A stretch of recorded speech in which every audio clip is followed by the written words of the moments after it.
Jackie Sekar கதைஃபோமா சேனலுக்காக இந்த எபிசோடில் இந்த டைட்டில் பார்த்துமே நீங்கள் நினச்சிருப்பீங்க, ஸ்டாலின் மட்டும் முதல்வரானா நீங்களாம் நல்லாவே இருக்க மாட்டீங்கடான்னு சாவணம் விடுற மாதிரி இருக்காங்க ஜாக்கி அப்படின்னு நீங்கள் நினைக்கலாம். ஆனால் சாவணம் விடுறது அது ஒரு கிளிக் பைட்டுக்காக உள்ளார வாங்க, அதுக்கப்புறம் நம்ம பேசுவோம் அப்படின்றதா. நம்ம இதெல்லாம் அந்த சாவண கவனம்லாம் இல்லை. என்னன்னா பாரதியார் சொன்னது தான், படித்தவன் தப்பு செஞ்சு ஐயோன்னு போயிடுவான் அப்படின்னு. அதாவது தெரியாதவன் தப்பு செய்யலாம், ஆனால் படித்தவன் எல்லாம் தெரிஞ்சவன் தப்பு செய்யக்கூடாது அப்படின்னு அவர் சொல்லுவார். அது மாதிரி ஒருத்தன் நம்மளுக்கு நல்லது செஞ்சதை எல்லாத்தையும் வாங்கி தின்னுபிட்டு கஷ்ட காலத்தில் அவங்ககிட்ட இந்த எல்லா உதவிகளையும் பெற்றுக்கிட்டு அவனுக்கு செய்ய வேண்டிய கடமை இருக்குன்னே வச்சுக்காங்க, அவன் செஞ்சாலும் வச்சுக்காங்க. ஆனால் அந்த என்ன சொல்கிறது, ஆபத்தில் உதவலாம் அரிய நண்பனை அப்படின்ற மாதிரி அந்த கஷ்டகாலத்தில் நின்ன ஒரு விஷயத்தை மறந்துட்டு திடீர்னு யாரோ ஒருத்தன் வந்துட்டான் அப்படின்றதுக்காக நம்ம போய் நம்மளுடைய அந்த மனசை மாற்றிக்கிற பங்கு நம்மக்கிட்ட நிறையவே இருக்கும். இதெல்லாம் டெஸ்ட் பண்ணுவான். அதாவது இப்போ நெருப்பு சுடுனா தொட மாட்டான். மற்ற விஷயம் என்ன டெஸ்ட் பண்ணுவாங்கன்னு இந்த ஓட்டு விஷயம்லாம் அவன் டெஸ்ட் பண்ணுவான். ஒரு மாற்றம் 5 வருஷம் அவங்க பண்ணிட்டாங்க, 5 வருஷம் பண்ணி எதுவுமே பண்ணல, நீ மாற்றி போடுறது எனக்கு பிரச்சனையே இல்லை. ஆனால் 5 வருஷம் அவங்க உடல் உழைப்பை கொடுத்து ஊராக நகரமாக போய் உள்கட்டமைப்பை வளர்த்து எல்லா விஷயத்தையும் இப்போ ஒரு ஃப்ரெஷ்ஷாக ஒரு விஷயமாக எடுத்துகிட்டு வைக்கும் பொழுது மாற்றம் வேணும்னு சொல்லி நீங்கள் பேசுனீங்கன்னா நீங்கள் மக்கட்டான்னு அர்த்தம். அப்போ அது மட்டும் கிடையாது, இந்த ஒரு சோறு போட்ட ஒரு இடத்துக்கு உண்டக வீட்டுக்கு ரெண்டகம் செய்கிறதுன்னு ஒன்று இருக்குல்ல, அதுவும் இதில் சேர்த்துக்கலாம். ஸோ அதுக்காக தான் அந்த மாதிரி ஒரு விஷயத்தை தலைப்பாக வச்சேன். ஆனால் இந்த பதிவே, அதாவது இந்த வீடியோவே என்னென்னா, நீங்கள் புரிந்து கொள்ள வேண்டும், பழச ஒரு ரீகால் பண்ணுறது தான் இந்த விஷயத்தை எடுத்து வரேன். புரிதுங்களா? நம்ம மறந்துடுவோம் நிறைய விஷயங்கள். நீங்கள் நல்லா பார்த்துங்களா, கஷ்டப்படும் போது ஹெல்ப் பண்ணவங்ககிட்ட நீங்கள் கடைசி வரையிலையும் இணக்கமாகவே இருக்க மாட்டீங்க. நிறைய பேர் மறந்துடுவான். புதுசாக காரில் போய் இறங்கும்போது அவன் பழைய கதையெல்லாம் அவனுக்கு தெரியும், அவன் அதை ஞாபகப்படுத்துவான், அவங்ககிட்ட எதுக்கு போய் நம்ம பேசணும்னு நகர்ந்து போவீங்க. அது ரொம்ப தப்பு. அன்னைக்கு அவன் இல்லைன்னா அவை இல்லைன்னா நீங்கள் இந்த அளவுக்கு வந்திருக்க மாட்டீங்க. அதை நீங்கள் உணரணும். அப்போ பழசை நினச்சி பார்க்கணும். அதற்காகத்தான் இந்த பதிவு. ஏன் பழசை நினச்சி பார்க்கணும், ஏன் முதல்வர் ஸ்டாலின் அவர்கள் மீண்டும் முதல்வர் ஆகணும் அப்படின்ற விஷயத்தை தான் இந்த எபிசோடில் பேச போகிறோம். ஸோ விரிவான ஒரு பார்வைக்கு ஸ்டே டியூன் வித் அஸ்.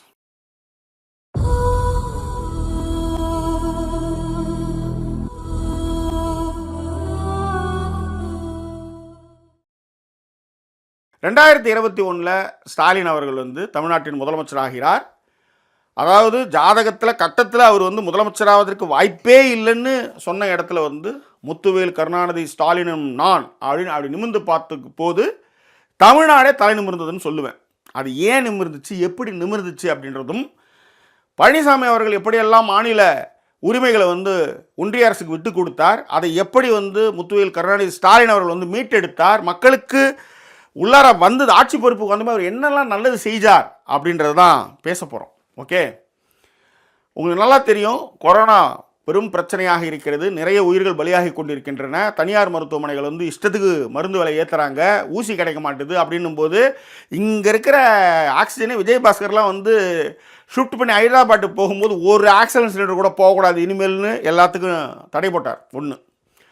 ரெண்டாவது என்ன பண்ணார்னா, எல்லா ஹாஸ்பிட்டலுக்கும் ஒரு லிமிட்டேஷன் வச்சார். இதுதான் நீங்கள் சார்ஜஸ் பண்ணணும், இதுக்கு மேலே நீங்கள் சார்ஜஸ் எதுக்குமே பண்ணக்கூடாது அப்படின்னாரு. எந்தெந்த ஹாஸ்பிட்டலில் எவ்வளோ பெட்டு அவைலபிள் இருக்குன்றதையும், யார் யார் சிவியராக பாதிக்கப்பட்டாங்களோ அவங்களுக்கு அலாட் பண்ணுற விஷயத்தையும் வார் ரூமையும் அவர் திறந்து வச்சார்.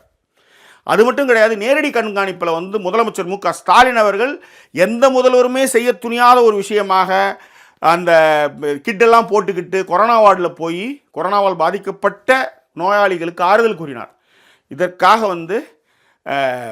அவங்க துர்கா ஸ்டாலின் ஒரு வாரம் பேசவே இல்லை அப்படின்றதையும் இப்போ தான் பதிவு பண்ணார். அதுவும் அவராக சொல்லலை, பழனிசாமி அவர்கள் கொரோனா டைமில் ஒரு ஒன்றுமே செய்யலைன்றதுக்காக அவர் சொன்னார்னு வச்சுக்காங்களேன். ஸோ அந்த மாதிரி பண்ணார்ல. அது மட்டும் கிடையாது, ஆட்சி பொறுப்புக்கு ஏற்றதுமே அவர் செஞ்ச மொதல் வேலை என்னென்னா, மகளிர் உரிமை பயணம் அப்படின்ட்டு லேடிஸ் எல்லாருக்கும் பஸ்ஸை ஃப்ரீ பண்ணி கொடுத்தார். இன்றைக்கி கூட யாரோ ஒரு மலையாளி கப்புள்ஸ் 2 பேர், இது எந்த விதத்தில் நியாயம் அப்படின்னு தான் அந்த அம்மா சொல்லும். பஸ்ஸுக்கு எனக்கு மட்டும் டிக்கெட் வாங்குறாங்க, என் ஒய்ஃபுக்கு டிக்கெட்டே வாங்கல, இது எந்த வகையில் நியாயம்னும் போது, இது என்னது, இது தமிழ்நாடு, இங்கே மகளிருக்கு முக்கியமானதாக்கும் அப்படின்ற மாதிரி அவங்க சொல்கிற வீடியோலாம் பெருமை. அதெல்லாம் இதில் எவ்வளோ பேர் என்ன மாதம் 1000 ரூபாய் 2000 ரூபாய் மிச்சப்படுத்தி நிறைய வேலைகளுக்கும் பயணங்களுக்கும் இருக்குது. அவங்களுக்கு ஒரு சுதந்திர காற்றை சுவாசிப்பதற்கான ஒரு விஷயத்தை அவர் பண்ணார். ஆட்சி பொறுப்பு ஏற்றதுமே அவர் என்ன ஒரு விஷயம் ஒன்று பண்ணார், பெட்ரோல் வந்து அதிகமாக இருந்தது, ஏன்னா கொரோனாவில் யாரும் வேலைக்கு போகல, காசு இல்லை, பெட்ரோல் விலை கிடுகிடுன்னு உயர்ந்துக்கிட்டே இருக்கும்பொழுது நான் ஆட்சிக்கு வந்தால் 3 ரூபா குறைப்பேன், வந்ததுமே குறைச்சாருங்க. அப்போ கூட தனியார் முதலாளிகள் வந்து செல்வ செழிப்பாக இருக்கட்டும் அப்படின்றதுக்காகவே என்ன பண்ணாங்க, ஒன்றிய அரசு குறைக்கலை. நம்மளுடைய வரியை குறைச்சி 3 ரூபா கிட்ட குறைச்சார். ஒரு பெட்ரோலுக்கு வந்து 3 ரூபா குறைச்சார்.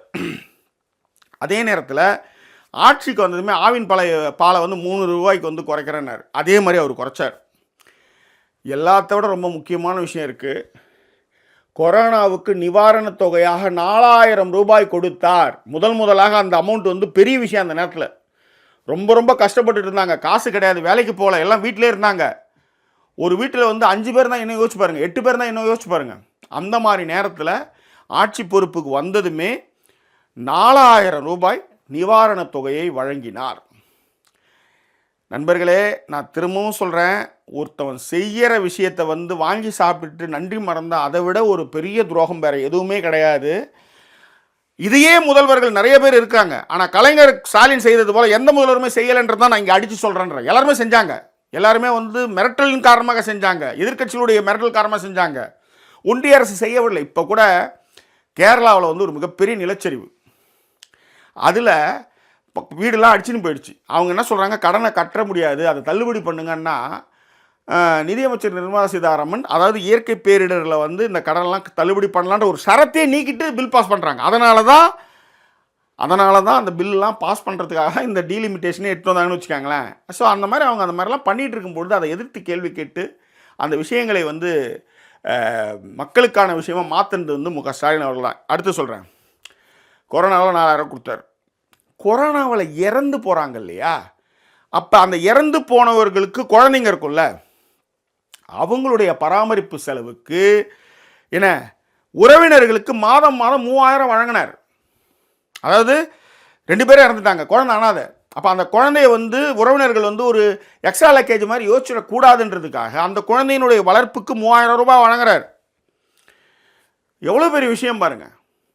அந்த குழந்தைகளுடைய கல்வி செலவை வந்து ஏற்றுக்கிறார். அப்போ ஒரு மாநில முதல்வராக இருக்கும்பொழுது தன் அதிகாரங்களை பயன்படுத்தி ஏழை எளிய மக்களுடைய நல்வாழ்வுக்கு முன்னாடி நிற்கிறார். எதுவுமே தெரியாமல் என்ன ஸ்டாலின்கள் யோசிச்சு பாருங்கள்.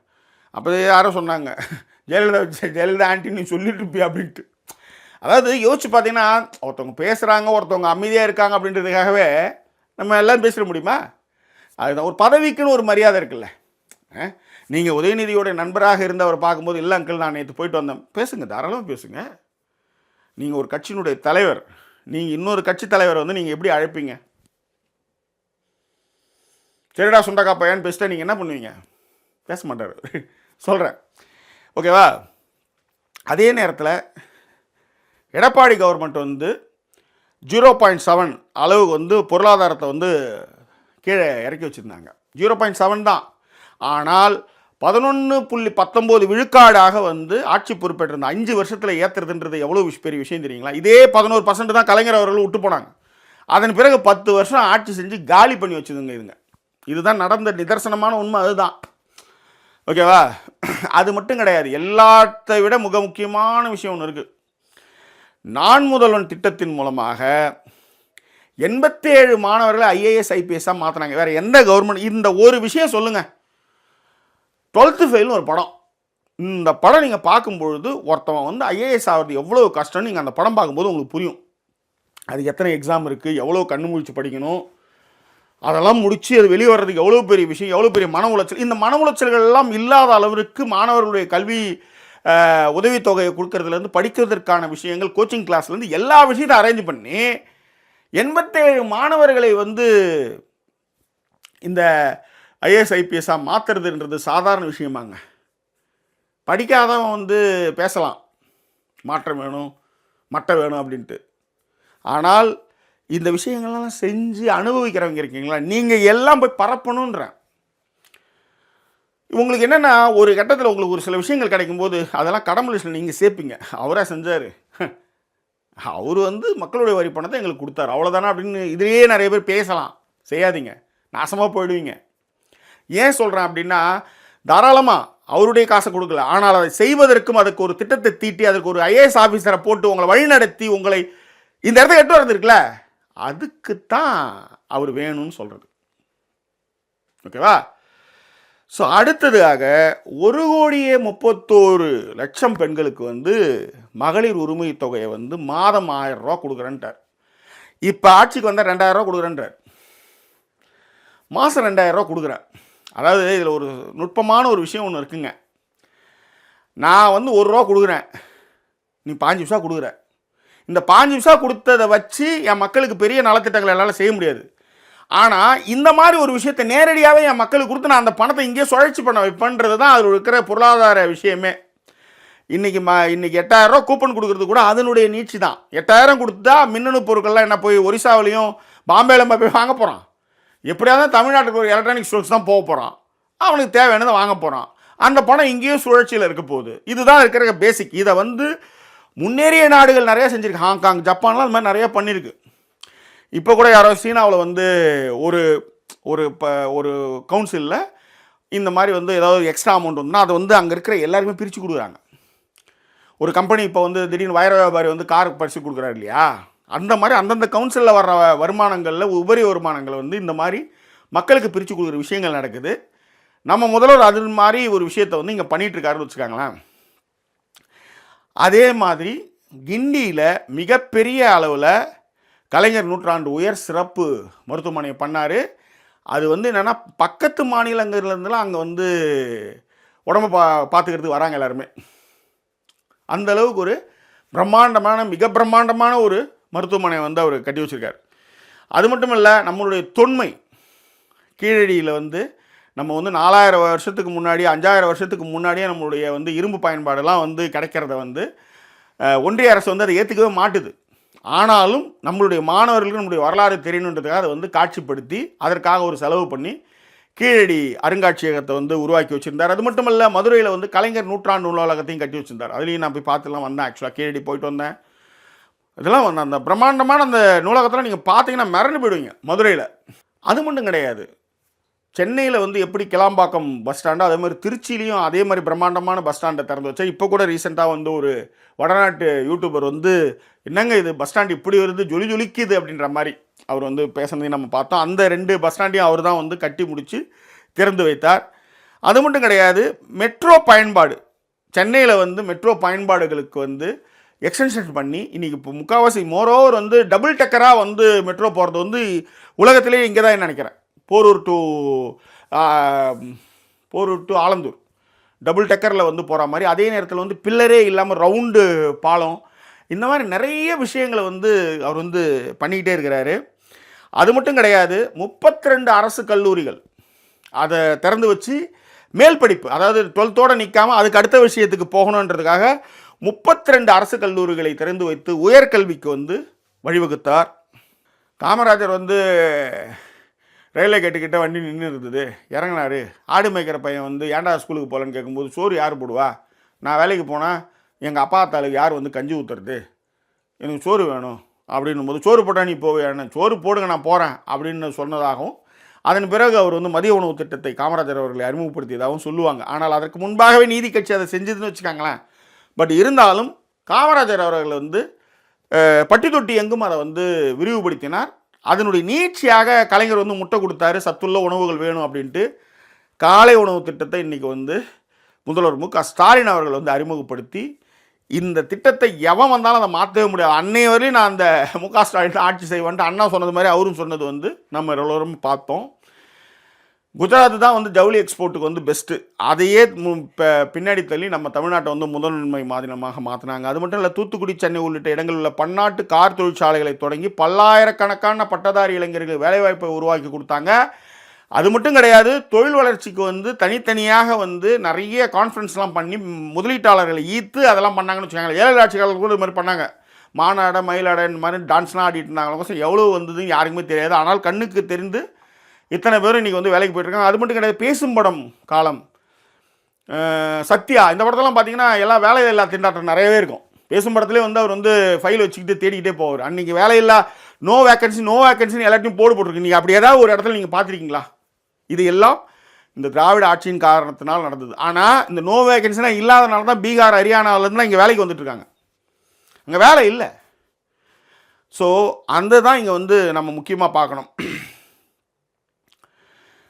சமூக நீதியினுடைய அடையாளமாக பெண்களுக்கு உள்ளாட்சியில் 50% கொடுத்து 11 பெண்களை மேயர்களாக பதவியேற்க வைத்து சமூக நீதியை இன்றைக்கி தான் இவனுக்கு வந்து உமன் பில்ஸ் வந்து எடுத்துகிட்டு இருக்கானுங்க. ஆனால் கலைஞர் வந்து கலைஞர் காலத்திலேருந்தே வந்து மகளிர் காவல் நிலையத்திலேருந்து பெண்களுக்கான இடஒதுக்கீடும் அவர்களுக்கான அந்த விஷயத்தையும் அவங்க தொடர்ந்து செஞ்சுக்கிட்டு தான் இருக்காங்க திமுக அரசாங்கம். ஆனால் அதை வந்து ஊழல்ன்ற ஒற்றை வார்த்தையில் வந்து அதை முடிக்கிறதும் ஏன்னா இவங்க தான் எல்லாத்துக்கும் வந்து ஜாப்தாரி மாதிரி பேசுவாங்க. ஆனால் வந்து A1 குற்றவாளி பார்த்திங்கன்னா ஜெயலலிதா தான். அவங்க யாரெல்லாம் வந்து அயன் லேடின்னு சொன்னாங்களோ அவங்க தான் வந்து A1 குற்றவாளி. தமிழக முதலமைச்சராக இருக்கும்போதே சிறைக்கு அனுப்பப்பட்டவர் அவர் தான். எல்லாரும் பேசினாங்க ஏழூர் விடுதலை பற்றி. அந்த சட்ட போராட்டத்தை கையில் எடுத்து ஆளுநருக்கு இருக்கிற விஷயமும் அதே நேரத்தில் வந்து நீதித்துறை வந்து நீங்கள் தான் அந்த முடிவெல்லாம் எடுக்கணும்னு சொல்லி அந்த ஏழூருடைய விடுதலையை சாத்தியமாக்கி காட்டியவர் வந்து நம்ம மு.க. ஸ்டாலின் அவர்கள் தான். எல்லாத்தையும் விடுங்க, இந்துக்களுக்கு விரோதி வந்து திமுக அப்படின்றதும் திருப்பரங்குன்றம் மலையில் வந்து நாங்கள் தீபத்தை ஏற்றுறோம் அப்படின்னும்போது வி ஃபேஸ் த கான்சிக்வன்சஸ்னு ஒருத்தர் சொல்கிறாருல்ல, ஒரு போலீஸ்காரர் வந்து ஒரு எஸ்பி சொல்கிறாருல்ல, அந்த மாதிரி ஒரு விஷயத்தை வந்து தமிழ்நாட்டில் என ஒரு கலவரத்தை உண்டு பண்ணலான்னு இருக்கும் பொழுது இந்து மதத்திற்கு எதிரியாக திமுகவை சித்தரிக்க என்னென்னவோ நயவஞ்சக பொருளை என்னென்னவோ விஷயங்கள் பண்ணாலும் 5000க்கு மேற்பட்ட குடமுழுக்க வந்து நிகழ்த்தி காட்டியவர். அது பெரிய விஷயம். அது யாருமே சொல்ல மாட்டாங்க.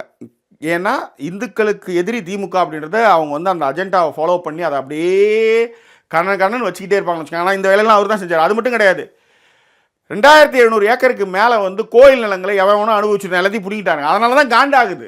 அதனால தான் அறநிலையத்துறையிலேருந்து எங்கிட்ட கொடுத்துங்க. யார்கிட்ட கொடுக்க சொல்கிறீங்க? யார்கிட்ட கொடுக்கணுன்றேன்?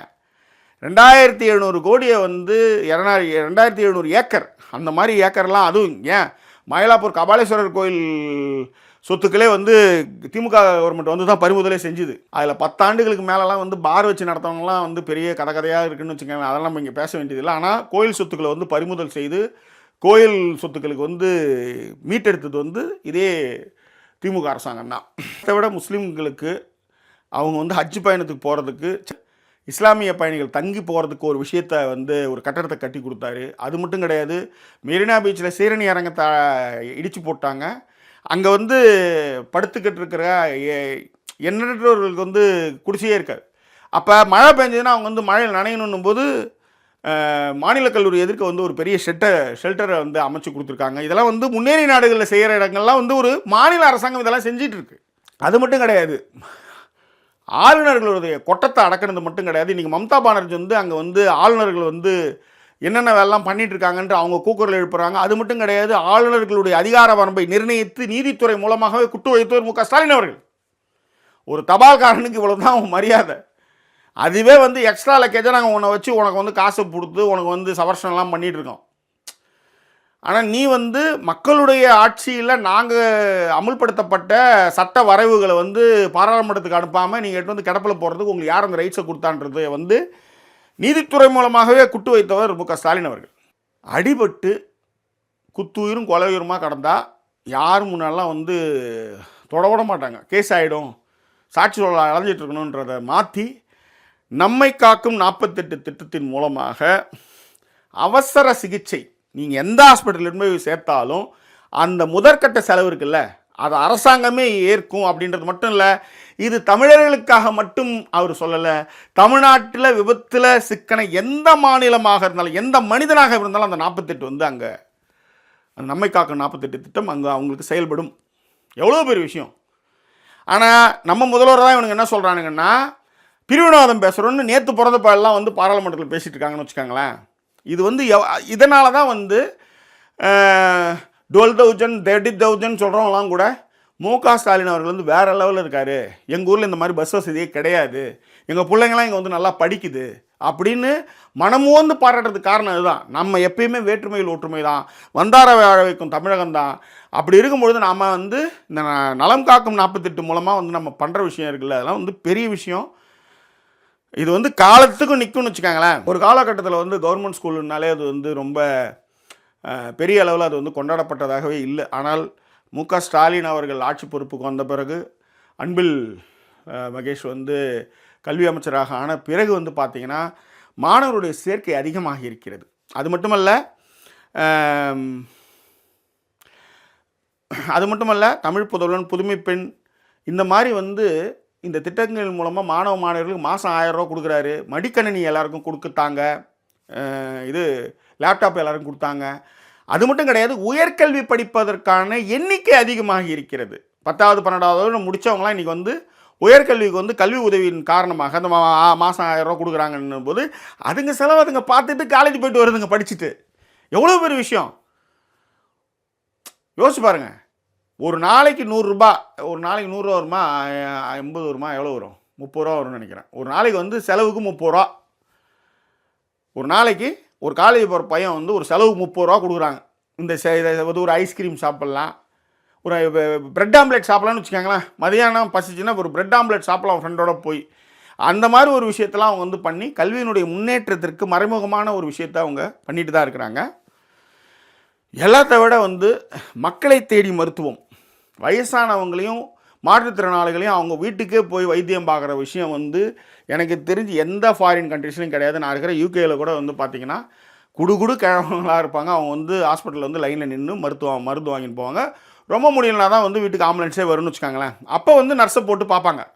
ஆனால் இது நீங்கள் வீட்டில், அதாவது உங்களுக்கு வயசாகிடுச்சு, நீங்கள் வீட்டில் இருங்க, நாங்கள் உங்களுக்கு வந்து பார்த்து பிபி செக்கப் எல்லாம் பார்த்து உங்களுக்கு வந்து என்னவோ அதை நாங்கள் வந்து வீட்டுக்கே வந்து கொடுக்குறோன்றது வந்து மக்களை தேடி மருத்துவம்லாம் யோசிச்சு பாருங்கள்.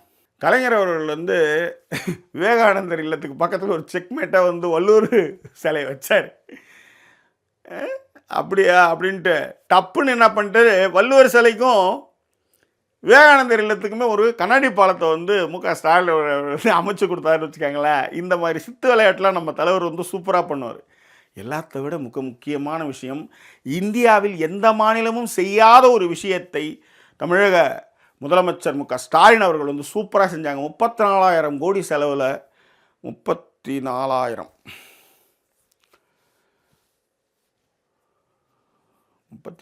கோடியா கர்ப்பப்பை வாய் புற்றுநோய்க்கு 34 கோடின்னு நினைக்கிறேன். அது 34 கோடின்னு நினைக்கிறேன்.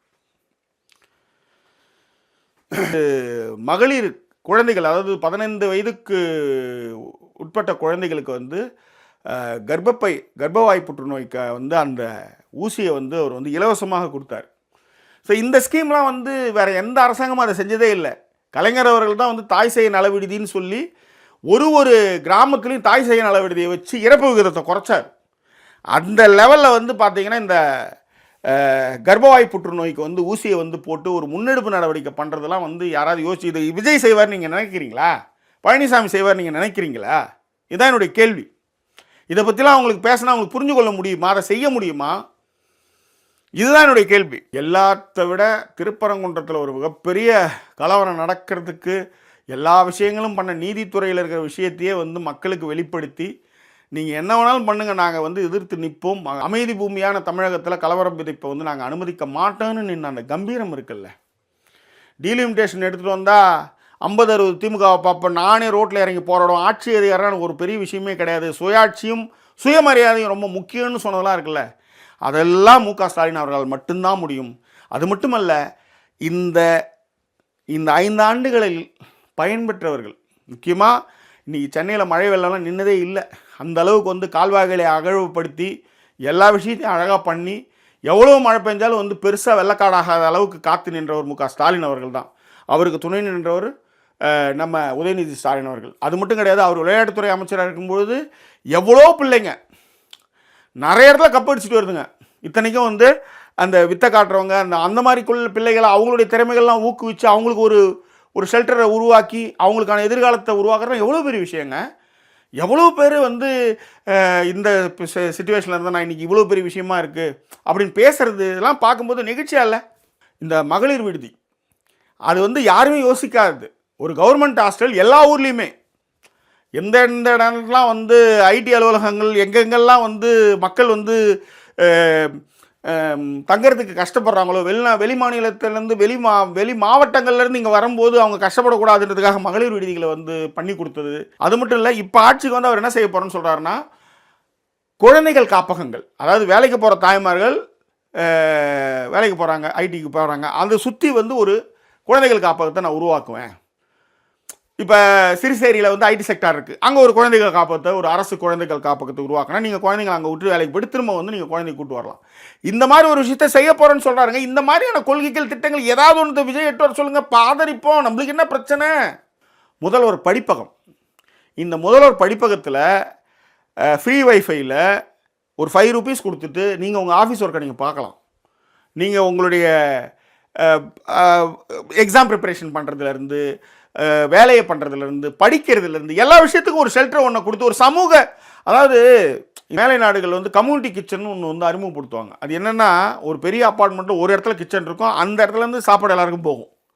ஒரே இடம், ஒரே சமையல், வேலை மிச்சம், அவங்கவுங்களும் அவங்க வேலைக்கு போயிட்டு வருவாங்க, சாப்பாடு சாப்பிட்ருவாங்க. அந்த மாதிரி வந்து இந்த கம்யூனிட்டியாக வந்து ஒரு விஷயமா முதல்வர் படிப்பகத்தில் வந்து குப்பன் சுப்பன் யாராக இருந்தாலும் 5 ரூபா கொடுத்துட்டு நீ போய் உன் வேலையை பார்த்துக்கலாம், படிக்கலாம், ஆஃபீஸ் ஒர்க்கை பண்ணலாம், அமைதியாக வந்து அந்த விஷயத்தை நீ பண்ணலாம். அப்படி ஒரு விஷயத்தை யோசிக்கிறது எவ்வளோ பெரிய விஷயங்க. எல்லாத்தோட ரொம்ப முக்கியமான விஷயம். இப்போ சமீபத்தில் ஒரு வீடியோ ஒன்று பார்த்தேன். ஸ்வீடனில் வந்து யார் வீட்லேயுமே வாஷிங் மிஷின் இருக்காதான். கடும் குளிர் பிரதேசம் அது. ஒரு நீங்கள் துணி துவைக்கணும்னா நீங்கள் புக் பண்ணணும். அந்த புக் பண்ணுற நேரத்துக்கு நீங்கள் வந்து உள்ளார அண்டர் கிரவுண்டில் பெரிய வாஷிங் மிஷின் வச்சுருப்பாங்க. அதில் அவங்க துணிகள்லாம் போட்டு துவைச்சிட்டு எடுத்துகிட்டு போய் காய வைக்கிறதுக்கு தனியாக அங்கே வந்து ஒரு பெரிய ப்ரொஃபலரில் வந்து சூடு காற்று அடிக்கும், காய வச்சு நீங்கள் எடுத்து வரணும். இதுதான் வந்து ஸ்வீடனில். அந்த மாதிரி எல்லாருக்குமே ஒரு விஷயம் பண்ணுறதோட எல்லாரும் சேர்ந்து ஒரு விஷயமா பண்ணும்பொழுது மின்சார சிக்கனம், தேவையற்ற இடம், இதை எல்லாமே வந்து ஆக்குபை பண்ணுறது வந்து ஒரு சோஷியலிசமாக அதை மாற்றுறது வந்து எவ்வளோ பெரிய விஷயம் தெரியுமா? ஸ்டாலின் அவருடைய ஆட்சி காலத்தில் தான் வந்து சென்ட் தாமஸ் மவுண்ட்டுக்கு வந்து ரயில் வந்து வேளச்சேரி பறக்கிற ரயில் வந்து பாதியிலே நின்று அது வந்து இப்போ தான் அது வந்து ஓடவே ஆரம்பிக்குது. அது மட்டும் கிடையாது, கத்திப்பாரா மேம்பாலத்துக்கு கீழே, பாடி மேம்பாலத்துக்கு கீழேன்னு ஏகப்பட்ட இந்த பாலத்துக்கு கீழே இருக்கிற இடங்கள்லாம் வந்து இன்றைக்கி வந்து பூங்காவாக்கி மக்கள் வந்து அங்கே வந்து கெட் டுகெதர்லாம் பண்ணுற அளவுக்கு வந்து ஒரு ஹேப்பன்டு ஒரு பிளேஸாக அது வந்து மாறிடுச்சு. அப்படி அது பண்ணலைன்னு வச்சுக்கோங்களேன், அங்கே ரவுடிகளுடைய புகலிடமாக இருக்கும், அங்கே விரும்பத்தகாத சமூக விரோத செயல்கள் செயல்படுறதுக்கு விஷயமா இருக்கிறது வந்து ஒரு பளபளப்பான ஒரு விஷயமாக மாற்றி மக்களை வந்து என்கேஜ் பண்ணுற ஒரு விஷயம் இருக்குல்ல. எல்லாத்தோட சென்னை மக்கள் எல்லாம் புரிஞ்சுக்காங்க.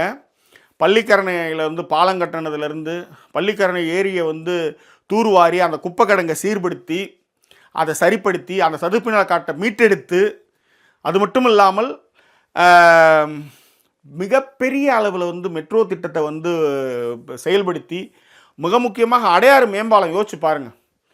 அடையாறு மேம்பாலம், அதுவும் அந்த மத்திய கைலாஷ் மேம்பாலத்தில் வந்து போக்குவரத்து நெரிசலை வந்து குறைச்சி சிக்னல்ஸ் இல்லாமல் அளவுக்கு அதை பண்ணி, அது மட்டும் கிடையாது, இப்போ வந்து தேனாம்பேட்டையில் அந்த உயர்மட்ட மேம்பாலமும் ஒன்று பண்ணிகிட்டு இருக்காங்க, அதை சீக்கிரமாகவும் முடிச்சிடுவாங்க.